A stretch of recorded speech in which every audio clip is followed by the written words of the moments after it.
Hello students, welcome to my channel Gyan Junction 17. Today I will explain the topic protection from weeds. What are weeds? Some unwanted plants grow with the crops which take all the nutrients from the crop. So it is very necessary to take out from the land. So for this the farmers take the proper action to protect the crop from weeds. So the removal of weed is called weeding. Why weeding is necessary? Because weeding is necessary because weeds compete with the crop plants for water. ठीक है, compete with the क्या करता है, जो weed होता है crop के साथ ग्रो हो जाता है और उनका जितना भी न्यूट्रिशन है वो उसको ले लेता है. इसलिए फार्मर्स क्या करते हैं, बहुत सारे तरीके, they adopt many ways to remove weeds and control their growth.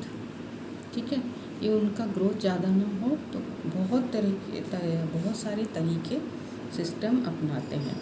ठीक है, the best time for the removal of weed is before they produce flowers in seed.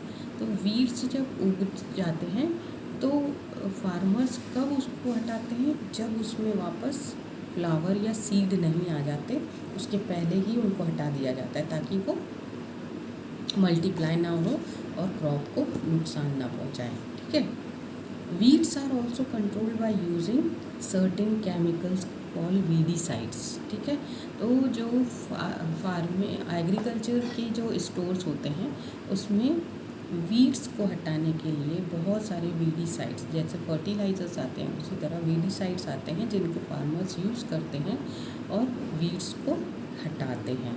ठीक है, अब वीड्स के बाद क्या हुआ, क्रॉप पूरी तैयार हो गई, अब हार्वेस्टिंग सीज़न आ गया. हार्वेस्टिंग फसल की कटाई.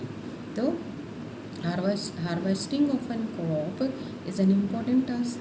The cutting of the crop after mature, जब वो तैयार हो जाती है उसी को हम बोलते हैं हार्वेस्टिंग. अब हार्वेस्टिंग सीज़न जब आता है, फसल की जब कटाई होती है तो बहुत सारे फेस्टिवल्स भी हमने ऑलरेडी उसके बारे में पढ़ चुके हैं कि बहुत सारे फेस्टिवल्स हमारे इंडिया में मनाए जाते हैं अलग अलग प्रदेश, अलग अलग स्टेट्स में, प्रदेश में. ठीक है, तो harvesting in our country is either या तो मैनुअली सिकल से, सिकल यानी हंसिया, या तो हंसिए से काट के की जाती है या फिर मशीन यूज़ की जाती है फार्मर्स के द्वारा. मशीन को क्या बोलते हैं, हार्वेस्टर. एक मशीन होती है कंबाइन जिसमें हार्वेस्टर भी होता है, फसल को काटता भी है और थ्रेशिंग भी करता है, थ्रेशर भी होता है. तो थ्रेशर जो होते हैं वो थ्रेशिंग का काम करते हैं. थ्रेशिंग किसको बोलते हैं, जब फसल हम काटते हैं तो उसमें वो छिलके के अंदर रहता है, चैफ के अंदर होता है. तो उस छिलके को दाने को और छिलके को अलग करने के लिए हार्वेस्टर और थ्रेशिंग यूज़ होती है. ठीक है, हार्वेस्टर तो यूज़ होता ही है, उसके बाद थ्रेशर यूज़ होता है जो दाने को और उसके छिलके को अलग कर देता है. ठीक है, अब इसमें farmers with small holdings of land do the separation of grain and chaff by winnowing. तो आपने क्लास 7th में क्लास 6th में विनोविंग का भी पढ़ा है, तो विनोविंग का पढ़ा है आपने. तो विनोविंग के द्वारा भी एक छोटे लैंड में फार्मर्स ये करते हैं. अब इसके बाद में स्टोरेज आपको एक्सप्लेन करूँगी. Thank you.